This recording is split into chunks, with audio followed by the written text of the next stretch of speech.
குடும்பத்துக்காக ஓடிக்கிட்டே இருக்கேன். ஆனால் என் ஒய்ஃப் என்னை புரிஞ்சிக்கவே மாட்டேன்றாங்க. எத்தனை ஆண்கள் இப்படி புலம்பியிருக்கீங்க? ஆமாம், இவர் சம்பாரிச்சு கொடுக்கறதுக்கு நான் மட்டும் கொஞ்சம் சாமர்த்தியமா இல்லை, எப்போவோ குடும்பம் நடுத்தெருவுக்கு வந்திருக்கோம். எத்தனை மனைவி இப்படி புலம்பியிருக்கீங்க? சரி, இப்போ நான் சொல்றதை யாராவது யோசிச்சிருக்கீங்களா? ஓட்டப்பந்தயத்தில் வேகமாக ஓடுறது எது?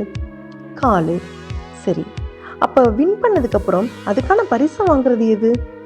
கை. அதுக்கான மெடலை வாங்கி போட்டு அழகு பார்க்கறது நம்ம கழுத்து. என்னைக்காவது இதை நினைச்சு நம்ம கால் வருத்தப்பட்டிருக்கா? அது மாதிரி தாங்க குடும்பமும். குடும்பம் அப்படின்றது ஒரு ரேஸ்.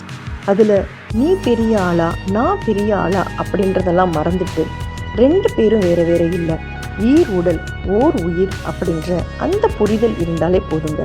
குடும்பத்தில் எந்த பிரச்சனையும் வராது. அன்பும் அறனும் உடைத்தாயின் இல்வாழ்க்கை பண்பும் பயனும் அது. புரிதல் அப்படின்றது ஒரு அழகான கலைங்க. புரிஞ்சுக்குவோமா?